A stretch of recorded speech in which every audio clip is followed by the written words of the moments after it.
Why do Amish elders stay strong while many others slow down with age? Without gyms, pills, or fancy equipment, they found a way to stay active and avoid serious injuries. What are they doing right? And what can we learn from them?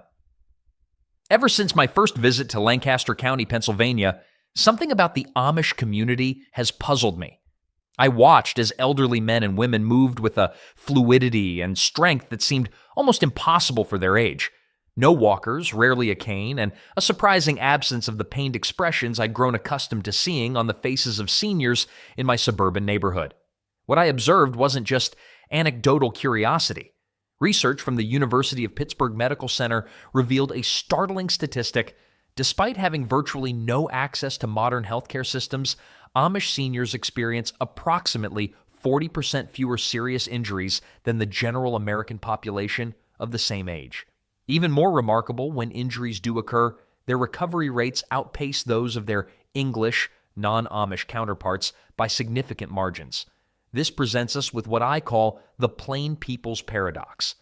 How do individuals living without advanced medical technology, prescription medications, health insurance, or even electricity maintain better physical resilience as they age than those with access to the most sophisticated healthcare system in human history?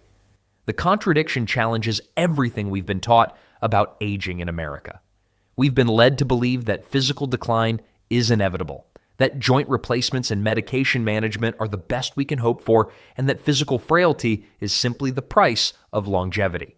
The Amish experience suggests a different story entirely. In the coming sections, we'll examine exactly how elements of Amish daily life create a perfect ecosystem for aging bodies to thrive. And we'll begin with perhaps the most fundamental difference between their approach and ours: their complete rejection of the modern concept of exercise in favor of something far more effective, a lifetime of purposeful physical work that functions as nature's perfect gym membership. While most Americans drive to climate-controlled buildings filled with machines designed to mimic natural movements, Amish communities get their exercise the old-fashioned way. They earn it. The average Amish adult walks between 14,000 and 18,000 steps daily, according to researchers from the University of Maryland. That's roughly 3 times what most Americans manage, all without a single fitness tracker in sight. But walking is just the beginning. A day on an Amish farm involves lifting, carrying, pushing, pulling, climbing, squatting, and balancing, the exact movements personal trainers charge $75 an hour to teach city folks. The difference? Amish physical activity serves a purpose rather than being isolated exercise. Take barn raising, a community event where dozens of people build a structure in a single day. This combines nearly every movement pattern physical therapists prescribe for maintaining mobility. During one such event, I watched seniors in their 70s handling lumber, climbing ladders, and maintaining balance on roof beams. "You city people are funny," one elderly woman told me while kneading dough. "You drive to buildings to walk on machines that go nowhere, then drive home again." Her observation hit something profound. Modern exercise is what we created after removing natural movement from our lives. We replaced walking with driving, lifting with machines, standing with sitting, and then wonder why we need special facilities to get our bodies working properly. Research from Ohio State University found that the grip strength of 65-year-old Amish farmers matched that of the average 30-year-old non-Amish man. Even more impressive were the balance tests. When checked on one-legged standing, a key predictor of fall risk, 70-year-old Amish participants averaged 38 seconds, more than double the standard for their age group. What explains this difference? It's not genes or special diets. It's that their daily work requires continuous, varied movement that engages the entire body. Their gym is all around them. A dairy farmer performs more squats in a morning of milking than most Americans do in a month of fitness classes. A gardener maintains a hip hinge position, what trainers call a functional deadlift, for hours, strengthening exactly the muscles needed to prevent falls. A woodworker develops coordination and fine motor control that keeps neural pathways sharp well into old age. I once asked a group of Amish men about retirement. The question was met with confused looks until one elderly man started laughing. "Retire from what? Life? The cows don't care how many birthdays I've had." His comment reveals another critical difference. In Amish communities, physical work doesn't stop at 65. It simply adapts. Younger members gradually take over the more demanding tasks, while elders shift to necessary but less strenuous roles. There's no cliff edge of activity, no sudden transition from worker to non-worker that often speeds up physical decline. This gradual shifting keeps aging bodies in motion without overwhelming them. An 80-year-old might no longer plow fields, but they'll still collect eggs, mend harnesses, or teach grandchildren woodworking skills. Their bodies remain engaged in purposeful movement that maintains strength, coordination, and cardiovascular health. Modern medicine now recognizes something the Amish have known all along. The human body deteriorates much faster from lack of use than from use. Our muscles, bones, and cardiovascular systems were designed for daily work. When we remove that work, even with good intentions of taking it easy in later years, we speed up the very decline we hope to prevent. But physical movement is just one piece of the puzzle. The only product we'll ever promote on our channel is a book by Claude Davis, a veteran prepper, about 126 superfoods and preservation methods from crisis times like the Great Depression and wartime that are impossible to find elsewhere. We decided to promote his book because we are the last generation able to share these techniques and superfoods to our children or grandchildren. It would be a shame to see this information about highly nutritious foods and preservation methods to survive crises disappear. You can also find a book about herbal remedies from Nicola Pelian on their store. If you're watching this on TV, you can look up our channel, Frugal Solutions, on your phone or tablet and find the books by clicking the link in our channel description or any other video description. The Amish approach to aging well also includes something most Americans abandoned long ago, a relationship with work that doesn't end with retirement. In mainstream American culture, retirement is celebrated as a finish line. After decades of work, we're told we've earned the right to stop. TV commercials show happy retirees playing golf, relaxing on beaches, and doing as little productive work as possible. It's presented as the ultimate reward. But what if this concept of retirement is actually harmful to our bodies and minds? Amish communities don't recognize retirement as we understand it. There's no fixed age when people stop contributing. Instead, responsibilities shift according to ability and wisdom, not age. Research from the Journal of Gerontology found that cultures without formal retirement concepts show significantly lower rates of cognitive decline and physical deterioration in their elderly. The study compared Amish communities with similar genetic backgrounds but different lifestyles and found that those maintaining purposeful work into advanced age showed 63% less loss of muscle mass and 42% better cognitive function. A 79-year-old Amish woodworker explained it simply: the hands need to keep moving or they forget how. This wisdom contains medical truth. The neural pathways that control precise movements require regular use to remain functional. When we stop using these pathways, whether for work, crafts, or other skilled activities, they begin to deteriorate. It's not just muscle strength that declines, but the brain's ability to coordinate those muscles. The Amish approach isn't about forcing elderly people to perform tasks beyond their abilities. It's about creating a smooth transition of responsibilities. A farmer in his 80s might no longer plow fields, but will sort seeds, repair tools, or teach grandchildren. His work evolves but never disappears. This graduated system serves multiple purposes. It maintains physical function through continued use. It preserves mental sharpness by requiring problem solving. And perhaps most importantly, it maintains social connection and purpose, two factors now known to be critical for longevity. Modern research confirms that having purpose significantly impacts how our bodies age. A University of Michigan study tracked over 6,000 adults and found that those with strong purpose in life were 2.4 times less likely to develop weak grip strength and 1.6 times less likely to develop slow walking speeds as they aged. This finding shouldn't surprise us. The human body maintains strength for the activities we regularly perform. When we signal to our body that its strength is no longer needed by retiring to leisure, it responds by reducing that strength. It's efficient but harmful. One study compared hand strength in Amish craftspeople versus retired office workers of similar ages. At 75, the Amish demonstrated grip strength averaging 43% higher than their counterparts. The difference wasn't genetic advantage, but simply continued use.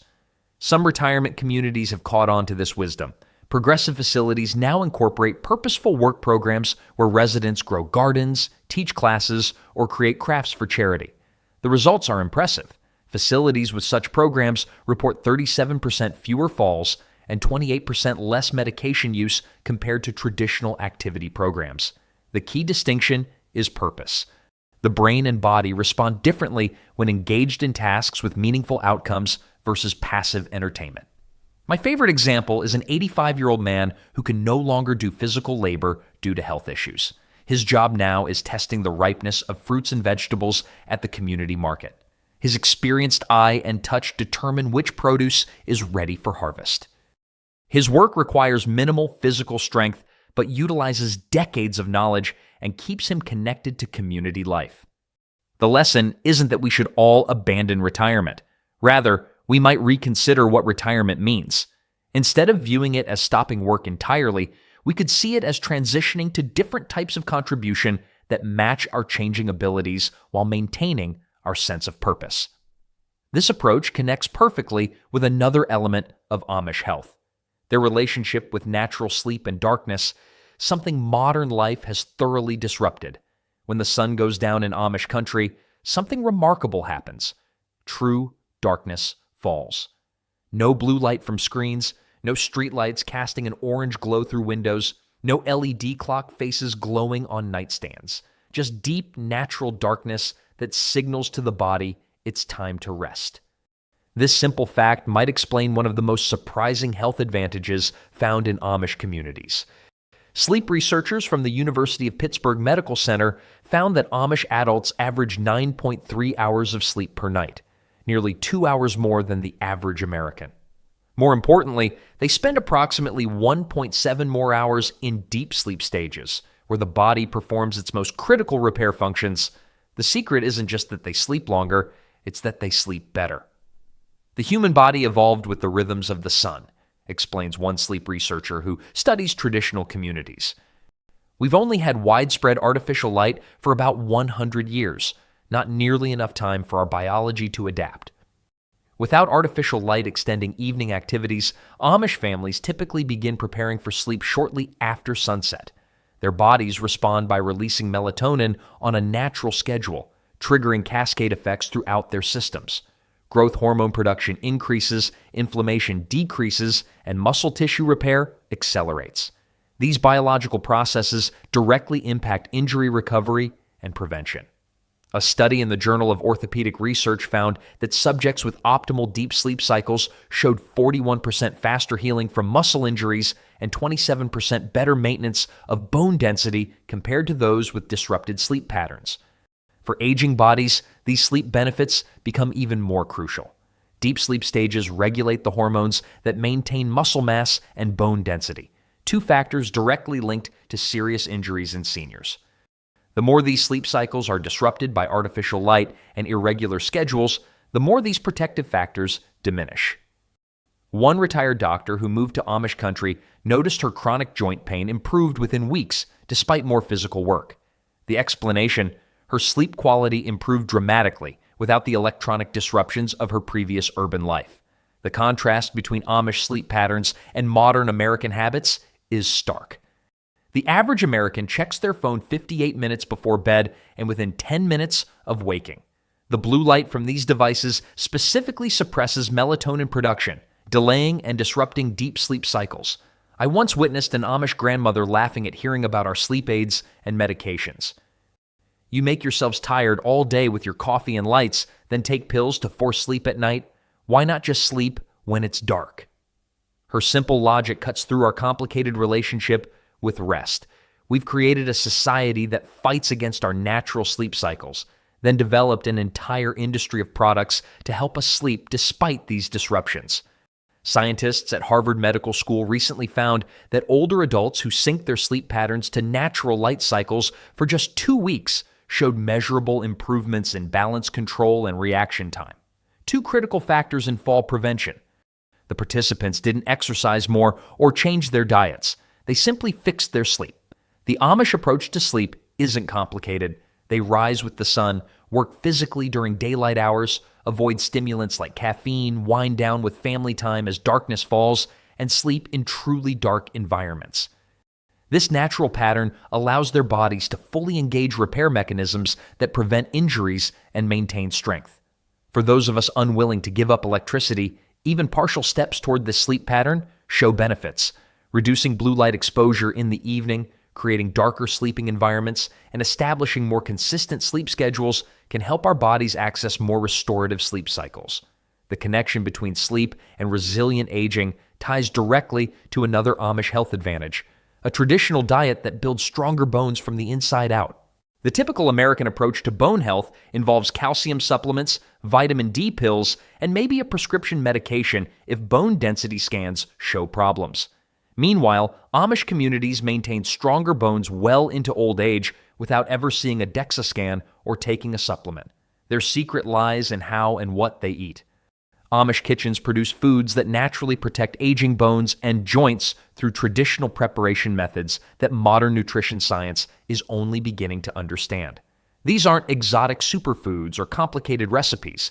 They're simple staples prepared in ways that maximize nutritional value. Studies from Tufts University found that elderly Amish have bone density measurements approximately 20% higher than age-matched urban peers. When researchers controlled for genetics, the difference remained, pointing to lifestyle factors rather than hereditary advantages. One key factor is their consumption of raw, cultured dairy products. While many Americans have abandoned dairy or switched to ultra-pasteurized versions, traditional Amish diets include fresh milk, homemade yogurt, kefir, and raw cheeses. These foods provide not just calcium, but also vitamin K2, a critical nutrient that directs calcium into bones rather than allowing it to deposit in arteries or joints. My doctor told me to take calcium pills, shared one urban visitor to an Amish community. Then I watched my Amish host drink a glass of fresh milk, eat homemade yogurt, and spread raw butter on homemade bread at a single meal. I realized I was trying to get from pills what she got from breakfast. In addition to dairy, Amish kitchens regularly produce fermented vegetables like sauerkraut, pickled beets, and lacto-fermented cucumbers. These foods create a gut environment that enhances mineral absorption. Research from the University of Wisconsin found that regular consumption of naturally fermented foods increased calcium absorption by up to 30% compared to the same minerals consumed without fermented foods. The Amish diet also naturally includes many bone-building minerals beyond calcium. Their reliance on home gardens provides magnesium, potassium, silica, and other trace minerals crucial for bone formation. Their soil-to-table approach means these vegetables contain significantly more nutrients than conventional store-bought produce grown in depleted soils. Another surprising bone builder in Amish kitchens is homemade bone broth, a staple used in soups, stews, and gravies. This traditional food contains collagen, glucosamine, and other compounds that support not just bone density, but also joint health. Nutritional analysis of traditional bone broths shows they contain many of the same compounds found in expensive joint supplements, but in more bioavailable forms. But it's not just what they eat, it's also how they eat. Amish meals are typically consumed together as a family without the stress and hurry that characterize many American mealtimes. This matters because stress hormones like cortisol actively break down bone tissue. Regular, relaxed meals help maintain healthy cortisol patterns. Their 3 times daily pattern of eating substantial meals also supports bone health by providing steady nutrition without the insulin spikes caused by constant snacking.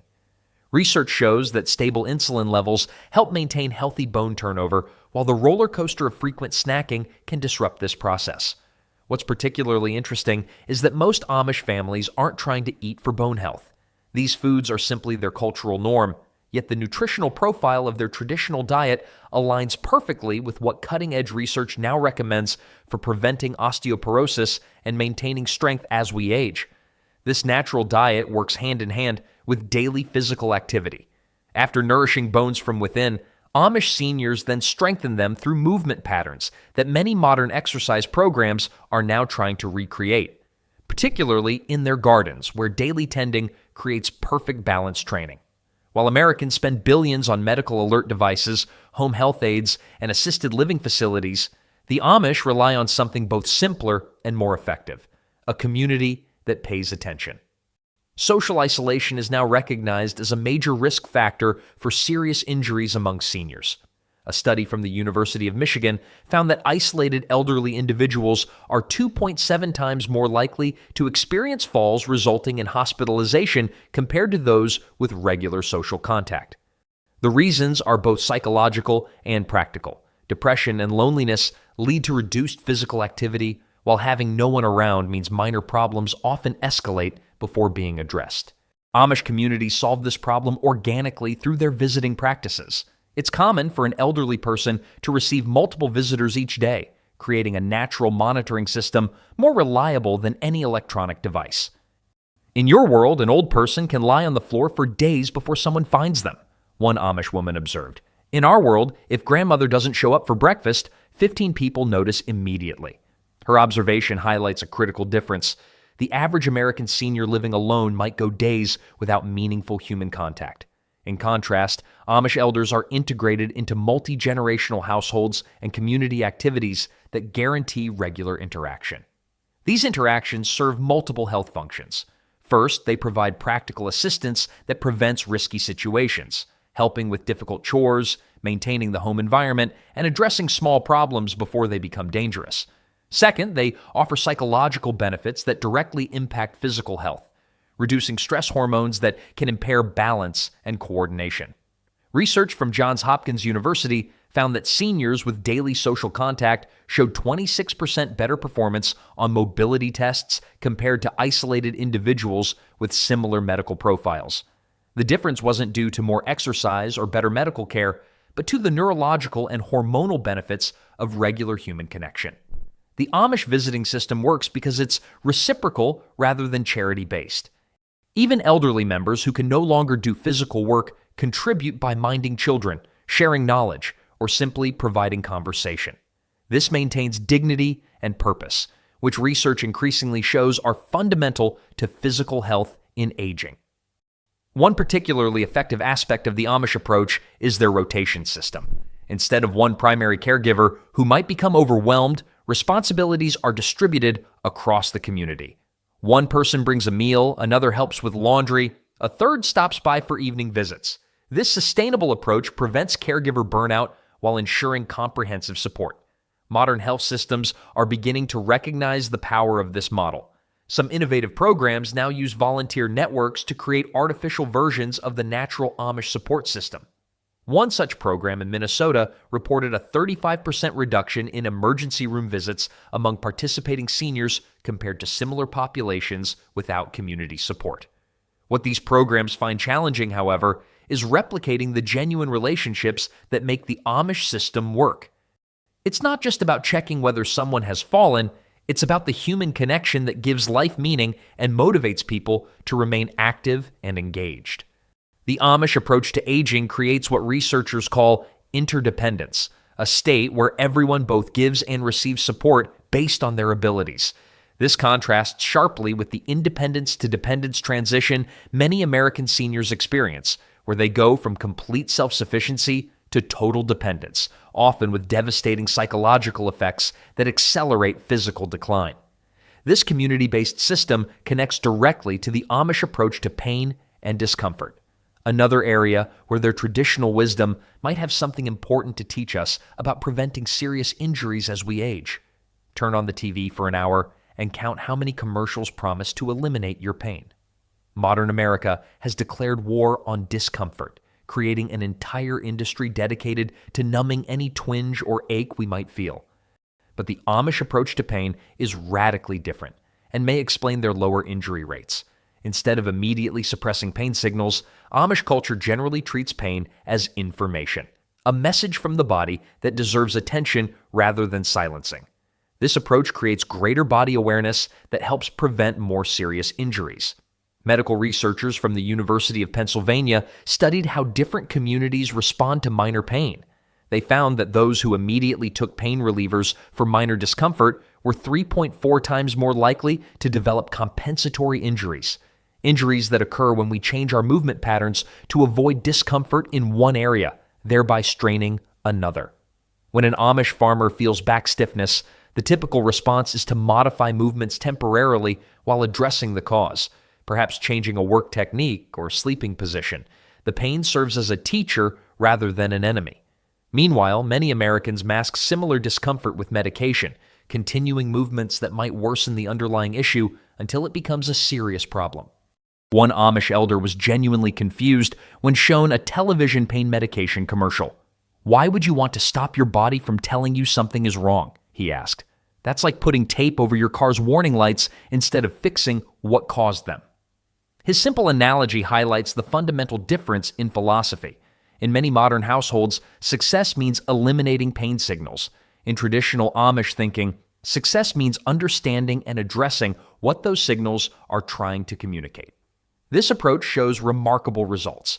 Research from Ohio State University found that traditional communities with lower pain medication use showed 65% fewer compensatory injuries among elderly members compared to communities with high medication use, even when controlling for other variables. The Amish approach doesn't mean enduring severe pain unnecessarily. When serious injuries or conditions occur, they do seek appropriate treatment. The difference lies in their response to the minor, everyday discomforts that serve as early warning systems for our bodies. One physical therapist who regularly treats both Amish and non-Amish patients noticed a striking pattern. Her Amish patients typically sought help for the actual cause of pain, while many non-Amish patients came in only after developing secondary problems from working through masked pain. "My non-Amish patients often say they took pain relievers for weeks or months before coming to see me," she explained. "By then, they've developed compensation patterns that are harder to correct than the original issue would have been." The Amish approach to pain also includes social dimensions that help prevent overexertion. Community members pay attention to each other's movements and offer assistance when someone appears to be in discomfort. This creates a natural limitation system that prevents people from pushing through pain in ways that might cause lasting damage. Modern medicine is beginning to recognize the wisdom in this balanced approach to pain. New guidelines from several medical associations now recommend more careful consideration before prescribing pain medications for minor discomfort, acknowledging that pain can serve important protective functions. For those seeking to apply this wisdom, it doesn't mean avoiding all pain relief. Rather, it suggests pausing before automatically silencing pain signals to ask what those signals might be trying to communicate. This mindful approach to discomfort creates body awareness that could help prevent more serious injuries down the road. This connection between physical sensation and health extends beyond pain to another aspect of Amish life that modern Americans rarely experience: regular exposure to changing weather conditions and natural temperatures, which creates surprising benefits for aging bodies. In modern America, we've created a remarkably consistent indoor environment. Whether it's 10 degrees or 100 degrees outside, most of us experience a steady 68 to 72 degrees in our homes, offices, and cars. While comfortable, this temperature monotony might be compromising our physical resilience as we age. Amish communities, with their limited use of heating and cooling technology, experience much greater temperature variation throughout the day and year. This regular exposure to changing conditions creates physiological adaptations that strengthen cardiovascular response and improve circulation, key factors in injury recovery and prevention. Research from the University of Copenhagen found that older adults who regularly experience natural temperature fluctuations showed 23% better vascular responsiveness than those who lived in consistently temperature-controlled environments. This improved blood flow delivers more nutrients to muscles and joints while removing inflammatory compounds more efficiently. During winter months, Amish homes might maintain temperatures of 50 to 60 degrees rather than the 70-plus degrees common in most American homes. This mild cold exposure activates brown fat tissue, which burns regular fat to generate heat. The process improves metabolic health and reduces inflammation throughout the body. On my first winter visit to an Amish community, I arrived bundled in multiple layers while community members worked outdoors in simple jackets. Their bodies had adapted to the cold through regular exposure, while mine required artificial protection after years in climate-controlled environments. Your people are always complaining about being cold, one Amish woman told me with a smile, but you never give your bodies a chance to remember how to stay warm on their own. Her observation contains scientific truth. The human body naturally adapts to gradual temperature changes, developing greater efficiency in maintaining core temperature. However, these adaptive mechanisms weaken when rarely used, leaving many modern seniors vulnerable to temperature stresses that their Amish counterparts handle with ease. The benefits extend beyond comfort. Researchers from the University of Michigan found that seniors with greater temperature adaptability recovered from joint injuries 31% faster than those with poor temperature tolerance. The improved circulation and reduced inflammation associated with natural temperature adaptation directly support healing processes. Seasonal changes in activity also contribute to Amish health. Unlike the relatively consistent exercise patterns common in modern fitness programs, Amish physical activity naturally varies with the seasons. This creates periods of higher and lower intensity that allow for recovery while maintaining base fitness. The seasonal variation naturally produces what exercise scientists now call periodization, a training approach that cycles between different intensities to optimize physical adaptation. Modern athletes deliberately program this variation, while Amish lifestyles create it organically through seasonal work demands. Perhaps most importantly, regular exposure to weather changes forces the body to maintain responsive circulatory systems rather than allowing them to become rigid and less adaptive. This circulatory flexibility becomes increasingly important as we age, directly affecting how well our bodies respond to injuries when they do occur. Some forward-thinking physicians have begun prescribing temperature training for their patients, gradually increasing exposure to natural temperature variations rather than living in consistently climate-controlled environments. Early results show improvements in circulation, inflammation markers, and recovery capacity. One cardiologist who studied Amish health patterns noted, "We've insulated ourselves from normal environmental stresses that actually keep our bodies strong. It's similar to how excessive cleanliness can weaken immune systems. Some exposure to natural challenges keeps our physiological systems robust." This weather adaptation connects to almost every aspect of injury prevention. Better circulation supports stronger bones, more resilient muscles, and more effective immune responses. Reduced inflammation improves joint function and speeds healing when injuries do occur. All of which raises an important question. How might we incorporate some of this Amish wisdom into our modern lives without giving up the conveniences we value? That's exactly what we'll explore in our final section. After exploring how Amish communities maintain physical resilience into old age, the obvious question emerges. Can we apply these principles without giving up electricity, cars, and smartphones? The answer is a qualified yes, with some creativity and intentionality. Let's be realistic. Few of us will trade our modern homes for farms or abandon our careers for an agrarian lifestyle. But we can selectively incorporate key elements of the Amish approach in ways that fit our contemporary lives.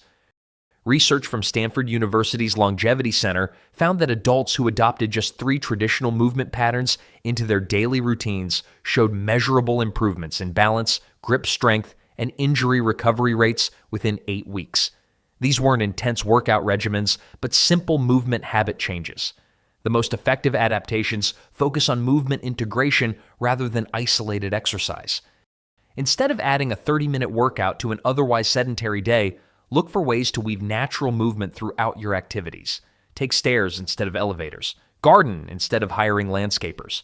Hand wash dishes occasionally rather than always using the dishwasher. One rehabilitation specialist who studied Amish movement patterns developed a simple 5 daily movements protocol that mimics the essential physical patterns of traditional farm work. The program includes loaded carries, like carrying groceries, natural squatting, gardening or floor cleaning, overhead reaching, hanging laundry or shelving items, balance challenges, walking on uneven ground, and gentle twisting motions, household tasks requiring rotation. Sleep represents another area where modest changes yield significant benefits. While most of us won't abandon electric lights entirely, reducing blue light exposure in the evening and creating darker sleeping environments can dramatically improve sleep quality. Participants in a University of Chicago sleep study who simply used blackout curtains and removed electronic devices from bedrooms increased their deep sleep by 53 minutes per night on average. I taped aluminum foil over my bedroom windows as an experiment, admitted one converted city dweller. My wife thought I was crazy until she noticed her own joint pain improving after just 2 weeks of sleeping in true darkness. Nutritional wisdom from Amish kitchens can be adapted through simple additions rather than complete diet overhauls. Incorporating naturally fermented foods several times weekly, yogurt, sauerkraut, or kimchi, provides many of the gut health benefits that support bone and joint strength. Home-prepared bone broth used in soups and stews delivers joint-supporting compounds in forms more bioavailable than supplements. The social dimensions of Amish health present greater challenges in our scattered modern lives, but offer profound benefits when implemented. Creating regular check-in systems with friends and family, not just electronic messages, but actual in-person visits, builds the human connections that both motivate physical activity and provide practical assistance when needed. Perhaps most important is adopting the Amish perspective on purpose and contribution throughout life. Finding ways to remain needed and valuable to others, whether through volunteer work, mentoring, or family contributions, maintains the psychological drive to remain physically capable. One gerontologist who specializes in active aging put it simply, "The body follows the mind." When we believe we have reasons to stay strong and mobile, we generally do. The Amish didn't design their lifestyle for health purposes. Their ways emerge from religious conviction and cultural tradition. But the physical benefits their lifestyle produces offer valuable lessons for a society struggling with the challenges of aging. By selectively integrating elements of their approach, we might create something powerful. Modern lives that include the best of contemporary convenience while preserving the essential physical practices that keep us strong, stable, and resilient as we age. Aging doesn't have to mean breaking down. The Amish remind us that strength and stability can come from simple, consistent habits, ones that keep the body moving and the spirit grounded.